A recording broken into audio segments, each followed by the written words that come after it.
নবী ভুলে গেছে, শব্দ বলবেন না, বেয়াদবি হবে। ভাইয়ের আমার, তাহলে ইনশাআল্লাহ নবী বললেন না কেন? তাদেরকে আপনি বলবেন ইনশাআল্লাহ বলতে নবী ভুলে গেলেন। মামু, নেড়া মামু, আমার একটা নেড়া মামু। সবাই দেখো আমার নেড়া মামু। আগামীকাল দিয়ে দেব। এই যে নবী বললেন ইনশাআল্লাহ বাদে, ইনশাআল্লাহ বাদে যেটা বললেন, আমি তোদের প্রশ্নের উত্তর আগামীকাল দিয়ে দেব, এটা কার কথা?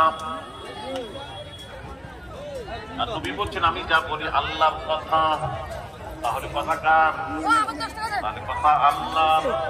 নবী যেটা বললেন আগামীকাল বলে দেবো, এটাও নবীর কথা নয়, এটাও আমার আল্লাহর কথা। সঙ্গে থাকো, দেখতে থাকো, লাইভ চলছে। ইন্টারন্যাশনাল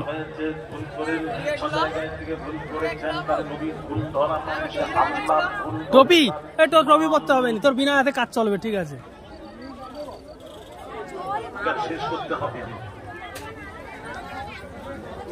ওইটাই তো বোঝাচ্ছি বাবা, এটা বুঝো না, খালি ভুল ধরে দিয়ে কোরআন করে তুমি ভুল ধরলে।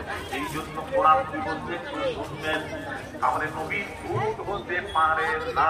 আল্লাহ যে বললেন, আল্লাহ যে বলালেন, এইখানে ইনশাআল্লাহ আল্লাহ বলালেন। কেন কেন আল্লাহ বলালেন? ভুল বলবেন না, ওটাকে নবীর ভুল বলবেন।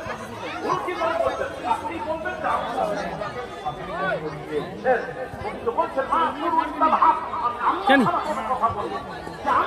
চলিছে ব্যাগ।